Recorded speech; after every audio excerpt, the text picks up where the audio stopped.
Hello, premier débrief de la saison du Paris Saint-Germain. Le match amical FC Séville PSG Café. Il en a fallu un peu pour se maintenir éveillé. Parce qu'évidemment, comme tout match amical du début de saison, c'est relativement intéressant. Ce qui est intéressant, c'est de voir un peu les jeunes et ce qu'ils ont dans le ventre. Là, c'était le 5e match, je crois, ou le 4e. Donc on commençait à avoir un petit peu de rythme. On a pu tirer des enseignements sur ces postes-là. Donc je vais faire un petit débrief simple parce que le score et le match en lui-même, on s'en fout un peu. Plutôt faire un par un les joueurs, ce qu'on en a vu. Pour ceux qui n'ont pas vu le match, parce que j'imagine que beaucoup n'ont pas regardé. Mais voilà, ça peut être intéressant quand même de prendre les températures. Alors Navas a fait son match. Il est coupable sur le penalty qui est sévère. Mais il se rattrape bien en fin de match à 2-1 pour Séville, il fait un bel arrêt.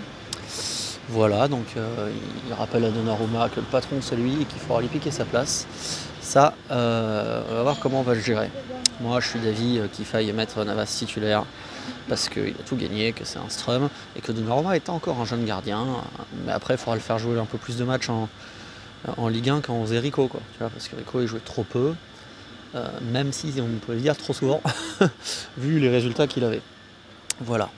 L'arrière-garde, tu avais Hakimi qui confirme que c'est un joueur qui a de très belles jambes, il va très vite. Il est utile offensivement, il va nous faire beaucoup de bien après dans son couloir, physiquement c'est un monstre. Il a ce côté Meunier en plus fin, plus rapide, moins puissant, mais ça se voit pas tant que ça, parce que c'est un bel athlète, une belle musculature, mais fine quoi, donc vraiment un mec physiquement fort. Pour l'instant, qui a l'air d'avoir une bonne mentalité, qui joue simple, qui est sérieux. Bon, c'est comme lui qui se fait crocheter un peu facilement sur l'enroulé du Sévillan qui redonne l'avantage à Séville 2-1. Un peu facile là-dessus. Un petit crochet comme ça, enroulé, Navas ne peut pas faire grand-chose, mais Hakimi se fait effacer facilement et Kerrer sort mal. On va venir tout de suite à Kerrer. Kerrer charnière centrale, donc c'était le taulier de l'équipe. Il était nul comme d'habitude. Donc en fait le problème de Kerrer, c'est que c'est pas. On pourrait se dire il a peur sous la pression, puis Manchester il bourde. Non, Kerrer il est nul en fait. C'est une vraie erreur de casting. Il a pas le niveau du tout. 37 millions d'euros, c'est un scandale. Il n'a pas le niveau des joueurs du centre de formation. Donc vraiment lui c'est une catastrophe. Il est en retard sur tous les ballons, battu dans les duels. Il est incompétent. Vraiment, il n'a rien à faire là. Donc on zappe. Bichi Abou, putain, c'est un beau bébé, hein. Il a 17 ans, Bichi Abou. Putain, c'est un vigile. Hein. C'est un vigile, Bichi Abou. Il est immense, il est énorme, il est très costaud. Il a une belle qualité de relance et de passe. Après, voilà, il fait encore énormément d'erreurs de placement. Il est pris souvent dans son dos, il est lourd. Enfin, il a encore beaucoup de boulot. Il n'est pas du tout fini de former. Mais il a des belles perspectives. Tu sens quand même que par son gabarit, il ressemble un peu au Golgoth qu'on a filé à Dortmund, mais en plus fin techniquement, je pense qu'avec beaucoup de travail, en l'intégrant régulièrement en coupe et tout, ça peut être un joueur qui a de l'avenir. Ensuite, tu avais Kurzawa, il n'y a plus rien à dire sur Kurzawa, il ne se distingue pas sur ce genre de match-là quand Hakimi le fait. Voilà.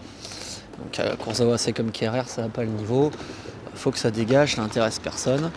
Bon, sur les remplaçants, tu as eu Allo qui a remplacé Kurzawa. J'avoue que ça ne m'a pas marqué spécifiquement. J'ai pas grand chose à dire, il faudra le revoir. Tu as Diallo qui a remplacé Bichi Abou. Diallo était bien meilleur que Kerrer, hein, tout de suite. Il a coupé une ou deux trajectoires, il était très bien. Avec un peu d'autorité, enfin d'un mec qui joue avec les jeunes, qui impose une autorité. Et t'as Bitou Mazala, pareil, qui a remplacé Hakimi en toute fin de match, on n'a pas trop eu le temps de le voir. Milieu de terrain, Herrera très faible, comme souvent, bon gars, bien placé, bonne mentalité, on le connaît tous.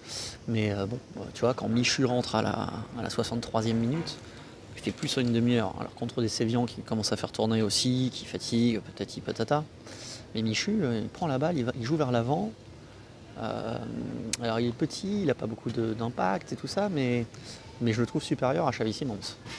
Moi je crois que c'est lui le bon joueur de l'équipe. Des jeunes. Alors après, on avait vu Lorenzo Calegari comme ça en été impressionnant un peu dans son rôle à se prendre pour Verratti. Pas tirer d'enseignement des matchs amicaux comme ça, mais il est intéressant. Michu, il faudrait le voir plus cette année. Dans la rotation, en tout cas, il a cette volonté de jouer vers l'avant comme aurait un milieu de terrain espagnol, et ça fait plaisir. C'est rare chez nous, on a toujours tendance à jouer confort et pas prendre de risques. Lui, il fait des passes courageuses. Voilà, bon, Gueye, très bien, il a fait son match, il avait le brassard. Fadiga l'a remplacé, il égalise d'un but heureux, mais il a le mérite d'aller se le chercher parce que c'est lui qui est là à faire le pressing au milieu du cafouillage. On a vu, quand on était mené 2-1 dans les 20 dernières minutes, des jeunes parisiens qui avaient du cœur, qui avaient de la niaque, qui avaient très envie. Et c'est pour ça qu'on égalise. Ça, dans la mentalité, c'était très intéressant, les jeunes. Dina Dimbe, pareil, je l'ai trouvé intéressant sur la première mi-temps, des belles percées, une bonne capacité physique. Bon, c'est pas monstrueux, mais quand même des percussions, des choses à mettre à son actif. Simons qui remplace en deuxième mi-temps. Simons, il a un beau coffre physique, lui aussi capable de percussion, une technique sûre, mais dans les choix de jeu, tout ça, tu le trouves pas forcément non plus monstrueux. Je pense qu'il est un peu surcoté. Néanmoins, il est intéressant dans la rotation à revoir. Bichabou, Simons et Michu, il y a des choses à en faire à terme.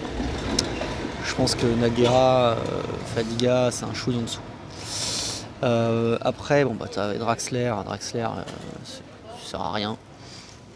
Même dans ces matchs-là, hein, tu n'es pas capable de faire la différence. Hein. Tu es quand même international allemand, champion du monde. Bon, tu joues avec les gamins, tu devrais être beaucoup plus leader que tu es là. Quoi. Là, tu arrives, hein, t'orientes, tu es quand même un joueur qui a des qualités, mais bon, on voudrait voir un patron. Donc Draxler n'a pas le niveau. Icardi, il a le mérite d'être là, comme d'habitude, à mettre la balle, à mettre des buts. Il relance le PSG en étant à l'égalisation. Bon, voilà, dans le jeu, il s'est battu, il fait des belles remises. Il a formé un beau duo avec Kalimundo, qui est la vraie bonne nouvelle du match. Kalimundo, comme ils le disent dans l'équipe, a tout changé. C'est vrai, parce qu'il a apporté niaque, percussion, vitesse, envie de se montrer après son retour réussi de Lens. Et c'est vrai que cette année, si on vend Sarabia et ou si on récupère pas Kean, il a une place dans la rotation.